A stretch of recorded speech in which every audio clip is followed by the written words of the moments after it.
नमस्कार मित्रों, राजस्थान अध्यापक पात्रता परीक्षा यानी रीट उसके लिए शॉर्ट विज्ञप्ति आ चुकी है। परीक्षा की तारीख फिक्स हो चुकी है। अगर आप शिक्षक बनने का सपना देख रहे हैं, आप बीएड या बीएसटीसी कर चुके हैं या कर रहे हैं, तो आपके लिए ये पात्रता परीक्षा जरूरी है। इस पड़ाव को आप पार करोगे तभी आपका शिक्षक बनने का सपना पूरा हो पाएगा, तभी आप जो मुख्य परीक्षा होगी उसमें बैठ पाओगे। तो विस्तार से चर्चा करेंगे कि L1 का क्या पैटर्न है, L2 का क्या पैटर्न है, उसके अलावा और भी आपके जितने भी सवाल है तो है आपकी जो जिज्ञासाएं हैं, पहले आप कंप्लीट वीडियो देखें, उसके बाद भी आपके कोई जिज्ञासा बचे तो जो है आप कमेंट करके उसका पूछना। विज्ञप्ति आप देख ही चुके हैं, ये शॉर्ट विज्ञप्ति आई है, अभी डिटेल विज्ञप्ति आएगी। 16 तारीख से फॉर्म भरने जो है वो शुरू हो रहे हैं, 16 तारीख से, और 16 तारीख से शुरू है, 15 तारीख को जो है 15 जनवरी तक लास्ट डेट है। तो आप लास्ट डेट का इंतजार मत करना, 16 तारीख से शुरू होते ही आप 2-4 दिन में फॉर्म भर देना। और 27 जो है तो आगे की तिथियां, परीक्षा की दिनांक रखी है 27 फरवरी। 27 फरवरी, पहले जनवरी की बात चल रही थी, अब फरवरी फिक्स कर दिया, बहुत अच्छी बात है।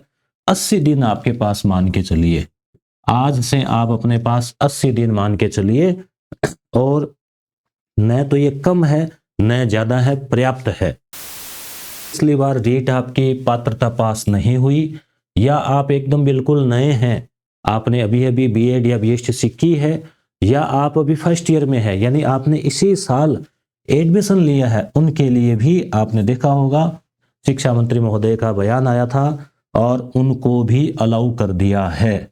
क्लियर। अब हम पेपर की बात करें तो पेपर 2.5 घंटे का होगा। अब हम आपके तमाम जो सवाल जो लगभग आपके दिमाग में आते हैं उनकी बात कर लेते हैं। सबसे पहले L1 जो बीएसटीसी या डीएलईडी कर रहे हैं उनके लिए एग्जाम का पैटर्न ऐसा रहता है, मनोविज्ञान के 30 क्वेश्चन आते हैं, सेम यही फॉर्मेट L2 में है। भाषा प्रथम 1 लेनी होती है आपको, उसके 30 क्वेश्चन आते हैं।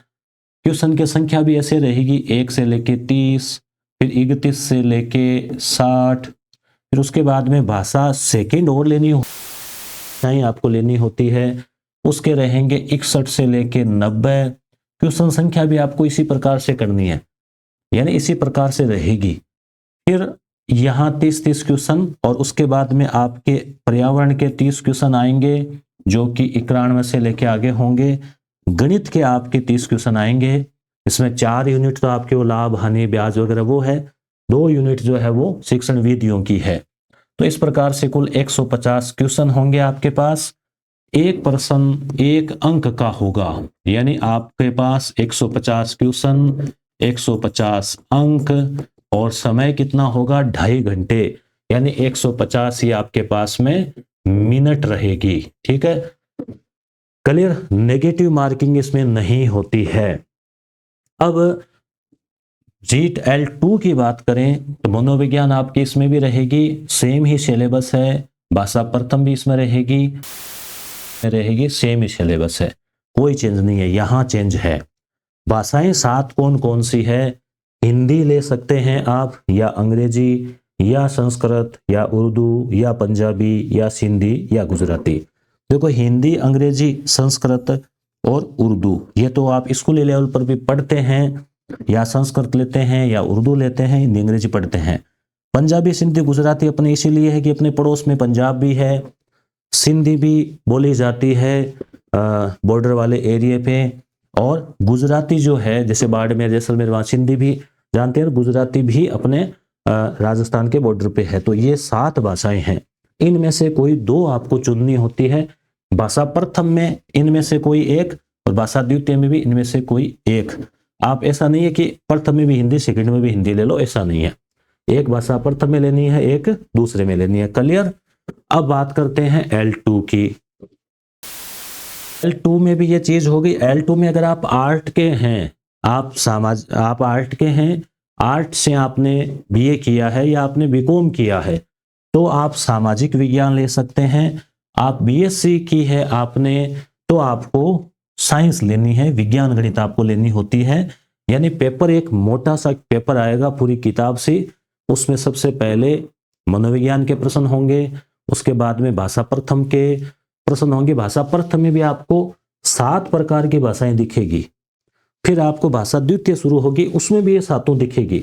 तो कई बार विद्यार्थी क्या करते हैं, नए विद्यार्थी, जैसे मान लो मनोविज्ञान की, फिर भाषा प्रथम में हिंदी उन्होंने की, फिर वो तुरंत हिंदी के जस्ट बाद जो अंग्रेजी आती है ना, उसी के लग जाते हैं उसको सोल्व करने, जबकि आपको उन पन्नों को पलटना है। इन 7 भाषाओं को निकालने के बाद में आपको क्वेश्चन संख्या 61 वाली ढूंढनी है कि 61 कहां से शुरू हो रहा है।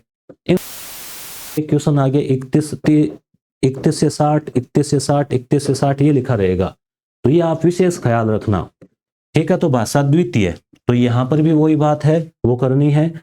तो विज्ञान और गणित वालों के लिए क्या रहेगा, 30 क्वेश्चन आपके विज्ञान के आएंगे, जिसमें तीनों पार्ट बायोकेमिस्ट्री वो आएंगे, और 30 क्वेश्चन आपके गणित के आएंगे। लेवल जो है इसका, वैसे कहने के लिए लेवल जो है कक्षा 8 तक का रहता है, इसका 10 तक का रहता है, परंतु वो क्वेश्चन कहीं से भी किसी भी प्रकार के पूछे जाते हैं, क्योंकि मनोविज्ञान का लेवल तो आपको पता है बीएड वाला ही हाई लेवल है। भाषा का लेवल जरूर आपके स्कूली स्तर का रहता है, और पर्यावरण वाला थोड़ा सा सरल आता है, गणित वाला थोड़ा ठीक ठाक आता है। हम पूरी चर्चा करेंगे इनको कहाँ से तैयार करना है, उस पर भी मैं आपको डिस्कस करूंगा। परीक्षा 27 फरवरी को है। यह हो गया, नेगेटिव मार्किंग नहीं होती है, फर्स्ट ईयर वाले एलिजिबल हो गए हैं। बीएड, अगर आप बीएड और बीएसटीसी दोनों हैं तो आपको दोनों फॉर्म भरने हैं, L1 L2 दोनों आप भरें। L1 L2 का मतलब लेवल 1 यानी कक्षा 1 से 5 आप पढ़ाएंगे, आप बीएसटीसी या डीएलएड होने चाहिए। L2 का मतलब आप कक्षा 6 से 8 तक के बच्चों को पढ़ाएंगे, आप बीएड होने चाहिए। क्लियर? यहाँ 12वीं प्लस बीएसटीसी, यहाँ बीए या बीकॉम बीएससी प्लस बीएड, वो जो आप कंबाइंड भी कर रहे हैं वो भी उसमें होता है। अब बीएड में जो फर्स्ट ईयर में है वो भी दे सकते हैं। अगली बात, बीएड वाले भी कई बार L1 का फॉर्म भर देते हैं, बीएसटीसी नहीं हो तो भी। तो ये गलतियां भले ही मत करना, क्योंकि आगे इतने साल जितनी बार भी हुई है, हर बार ही कोर्ट में जाते हैं और लास्ट में फिर मामला बैठता नहीं है। तो जो बीएड है वो L2 का ही भरें, बीएसटीसी है वो L1 का भरें। बीएड और बीएसटीसी दोनों कर रखी है तो आप फिर दो। पात्रता आजीवन है, तो आपने पहले क्लियर कर रखी है तो एग्जाम देने की आवश्यकता नहीं है। आप देना चाहो तो कोई मनाही नहीं है, आप मूल्यांकन करना चाहो फॉर्म भर दो। सेंटर कोई दूर आए, कोई तालमेल नहीं बैठे हैं, वो अलग बात है। वो आप अपने अभ्यास के लिए आप देना चाहो तो दे सकते हो, बाकी नेगेटिव मार्किंग है नहीं। कंपटीशन इसमें वैसे नहीं है कोई सीटों वाला कि इतनी पोस्ट है इतने लोग हैं। यहाँ तो मान लो अगर 1 लाख पात्र हो रहे तो 1 लाख हो जाएंगे, 2 हो रहे तो 2 हो जाएंगे। जो भी यहाँ पे पात्रता के लिए जो मार्किंग दे रखी है 60% अंक लाने होते हैं जनरल के लिए, और बाकी आरक्षित वर्गों के लिए है 55%। तो वो डिटेल विज्ञप्ति आएगी उसमें और देख लेंगे, बता देंगे। तो 60% का मतलब हो गया 90 और उनके लिए हो गए 82। तो इस प्रकार से क्या है कि आप पात्र है तो आपको देने की आवश्यकता नहीं है, देना चाहिए तो आपकी मर्जी है, ठीक है। बाकी आप पात्र है, एक बार क्लियर हो गई तो आप सीधे मेंस में बैठ सकते हैं। अगली बात, ले या सेकंड ले, वैसे तो इस पर हम डिटेल से और वीडियो बना देंगे। सामान्यतः है भाषा फर्स्ट जो है वो भाषा फर्स्ट सेकंड कौन कौन से ले, तो सामान्यतः आपने ग्रेजुएशन में जो पढ़ी है, मान लो आपकी इंग्लिश रही है या हिंदी साहित्य रहा है या संस्कृत रही है या उर्दू या जो भी आप में से इनमें से जिस पे अच्छी कमांड है, तो स्वाभाविक है कि आप भाषा प्रथम वो लें। उसका सिलेबस देख लेवें, सिलेबस इसका मैं टेलीग्राम पे भी डाल दूंगा, इसी वीडियो अपलोड होगा उसके कुछ देर बाद सिलेबस भी डाल देंगे। अभी पुराने वाला ही है, नए वाले में कोई चेंज होने के चांसेस नहीं है क्योंकि लगभग वही चला रहा है। तो आप सिलेबस देख के ले लेना। सामान्यतः लोग ज्यादातर हिंदी लेते हैं पहली भाषा, जो हिंदी से पढ़े हुए हैं, कई पंजाबी लेते हैं, कई सिंधी, वो आपकी मर्जी है। परंतु जनरली देखें तो ये संख्या कम मिलती है पंजाबी सिंधी, जिनकी अंग्रेजी अच्छी, इंग्लिश अच्छी, वो अंग्रेजी लेते हैं। अब दूसरी भाषा सिलेबस में फर्क है। जैसे भाषा प्रथम हिंदी और भाषा द्वितीय हिंदी, दोनों में फर्क है। भाषा प्रथम अंग्रेजी, भाषा द्वितीय अंग्रेजी, दोनों के सिलेबस में कुछ कुछ फर्क है। कुछ कुछ कठिनाइयां ज्यादा है L2 में कहीं कहीं। तो सामान्यतः हम यही सजेशन देते हैं कि भाई भाषा प्रथम, अगर हमें ये तो पता नहीं होता है कि बाबा आपकी पंजाबी है क्या, सिंधी है क्या, ज्यादातर के हिंदी मिलती है, तो भाषा प्रथम हिंदी ले लो और भाषा द्वितीय संस्कृत ले लो, आपके पार पड़ती है तो, क्योंकि थोड़ी मिलती जुलती है। और संस्कृत पार नहीं पड़े, अंग्रेजी थोड़ी बहुत ठीक है, आप सोच समझ सकते हो, तो आप अंग्रेजी ले लो। तो इस प्रकार से हम हिंदी भाषा प्रथम और द्वितीय रूप में संस्कृत या अंग्रेजी के लिए हम अक्सर सलाह देते हैं कि भैया आप ले लो। फिर हम डिटेल से सिलेबस दोनों तरफ रखें और इसकी भी चर्चा करेंगे। संडे तक उत्तम जी सर हैं अंग्रेजी वाले, उनको बुला के और अंग्रेजी पर भी हम डिस्कस करेंगे। उसके बाद में जो है बीएड के सब्जेक्ट का कोई असर होता है क्या? नहीं, बीएड में आपके क्या सब्जेक्ट है, हाँ कोई लेना देना नहीं है। हाँ, बीएड में आपके ये जरूर होता है, आप आर्ट के तो आर्ट वाले होंगे, साइंस के तो साइंस वाले होंगे। बाकी बीएड में आपके कौन कौन सी भाषाएं थी, या आपके एक हिंदी एक एसएस था, या नागरिक शास्त्र इतिहास था, उसका यहाँ कोई लेना देना नहीं है। न कोई फर्स्ट ग्रेड में लेना है, न कोई सेकंड ग्रेड में लेना है। बीएड वाले जो सब्जेक्ट होते हैं वो आपके अभ्यास के लिए होते हैं। क्लियर? अब है परसेंटेज का कोई रूल है क्या? नहीं, बीएड में कितने ही हो, बीए में कितने ही हो, 12वीं में कितने ही हो, कोई लेना देना नहीं है। बीएड के लिए परसेंटेज मांगते हैं वो अलग बात है, वो 45 50 जो भी है। यहाँ रीट के लिए अलग का कोई परसेंटेज नहीं है। तैयारी कैसे करें? तो कक्षा 6 से 10 तक की किताबें हैं, जैसे पर्यावरण वाले हैं तो चौथी, पांचवी, छठी, चौथी से लेके और 8वीं तक की सामाजिक पढ़िए। गणित के लिए 6 से 8 में मिल जाते हैं टॉपिक, एनसीईआरटी वाले में नहीं मिलते, तो पुरानी आरबीएसई वाली है वहां से देखो।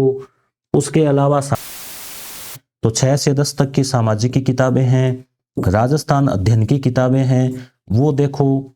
उसके अलावा जैसे जो 11 और 12 में भी इतिहास के टॉपिक, भूगोल के टॉपिक, पॉलिटिकल साइंस के टॉपिक अगर आपको मिल रहे हैं तो वो देखो।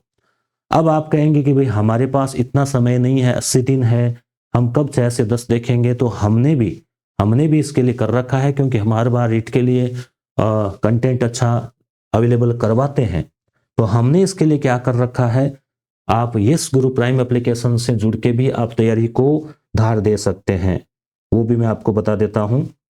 जैसे हमने यस गुरु एप्लीकेशन है, उसका लिंक डिस्क्रिप्शन में मैं दे दूंगा, या प्ले स्टोर से आप डाउनलोड कर लेना। रीट 2025 पात्रता परीक्षा के लिए अलग से एक फोल्डर बना रखा है, उसमें आपको मनोविज्ञान की टेस्ट सीरीज मिलेगी, जिसमें 30 टेस्ट है। एक तो क्वेश्चन भी हमने डाल दिए, और रीट L1 और L2 में सेम ही सिलेबस है। दूसरा, YouTube के ऊपर मैं मनोविज्ञान की लाइव क्लासेज अब लूंगा। पहले मैंने ली थी 10 क्लास, फिर दीपावली आ गई, फिर भर्ती पहले था जनवरी में है, फिर आई नहीं विज्ञप्ति, अब आ गई है, तारीख आ गई है, तो वापस लेके और मनोविज्ञान में YouTube के ऊपर लाइव जो है लेके कंप्लीट करवाऊंगा। जो क्लासें हो गई है 10-12 वो तो हो गई है, उसके आगे का करवाऊंगा। टेस्ट सीरीज आप यहां से ले सकते हैं, मात्र 30 रुपए जो है इसकी प्राइस है। सामाजिक विज्ञान के हमने 15 टेस्ट पेपर लगाए हैं, जिसमें 12 टॉपिक वाइज, यूनिट वाइज और 3 फुल, ये भी आपको यहां मिलेंगे। और सबसे इंपॉर्टेंट चीज एनसीईआरटी के नोट्स, कक्षा 6 से लेकर 10 से नहीं 12 तक, जहां कहीं भी, अब जैसे मौर्य काल है आपके दिखा, अब मान लो गुप्त काल आपके यहां दिखा, या फिर मान लो जो भी टॉपिक अगर यहाँ पे आ रहा है, ये देख रहा है उन किताबों से, न केवल एनसीईआरटी बल्कि ओल्ड जो आरबीएसई की किताबें थी उन सब से नोट्स तैयार किए हुए हैं, बहुत शानदार। देवकर्ण सर ने तैयार किए थे गत वाली भत्ते में, वो एनसीईआरटी तो वो, ये किताबें तो कोई चेंज हुई नहीं है। तो ये बहुत शानदार 125-30 पेज के नोट्स है, उनको आप डाउनलोड कर लोगे और प्रिंट आउट भी निकाल के पढ़ सकोगे, ये हमने इसमें सुविधा दे दी है। ऐसे साइकोलॉजी के नोट्स जो मैं लाइव क्लास में करवाऊंगा, वही यहाँ पर भी आप उनको डाउनलोड और प्रिंट कर सकते हो। ये कुछ फ्री है आपके लिए, रीट ओल्ड पेपर 2011 से 21 टॉपिक वाइज। गणित के लिए L1 वालों के लिए गणित की क्लासेस लगा रखी है, यूनिट 4 तक की, 1 2 3 4 की 15-20 क्लास आधे घंटा की आप कवर कर लोगे यहाँ से आराम से। उसके अलावा कक्षा 6 से 10 तक राजस्थान अध्ययन की किताबें चलती है, राजस्थान का जीके उन्हीं में है, तो उनके भी हमने यहाँ 500 के लिए दे दिए हैं। एनसीईआरटी से तैयार 350 क्वेश्चन भी हमने डाउनलोड के लिए दे रखे हैं। तो विद्यार्थी यहाँ से काफी जुड़ चुके हैं, आप भी यहाँ से जुड़ सकते हैं। अब आपकी रीट क्लियर है या आप साथ साथ मेंस देना चाह रहे हैं, साथ का मैं सजेशन नहीं दूंगा क्योंकि समय मिलेगा आपको। जिनकी रीट क्लियर है उनके लिए रीट मेंस जो है इतिहास, अर्थशास्त्र, राजनीति, भूगोल, सामाजिक वाला पार्ट, इंग्लिश लैंग्वेज, हिंदी व्याकरण और साइंस, इनके भी अवेलेबल है। स्कूल व्याख्याता के लिए कुछ टेस्ट अवेलेबल है। तो यहां से आप यस गुरु एप्लीकेशन से जुड़कर भी रीट परी, रीट मेंस इनके तैयारी कर सकते हैं। यूट्यूब पर भी, इसी पर भी आप बने रही है। यहाँ पर मेरा प्रयास है कि भाषा प्रथम हिंदी और भाषा द्वितीय इंग्लिश, दोनों जो व्याख्याता है इनके गुरुजन उनसे बात हो रखी है, इनकी क्लासेज भी यूट्यूब पे चलाएंगे और साइको में करवाऊंगा। साइको के बाद एसएसटी पर करेंगे। धन्यवाद। मेरे ख्याल से संपूर्ण जानकारी आपको मिल गई होगी। और भी कुछ रहा है आपके डाउट तो आप कमेंट कीजिए। धन्यवाद।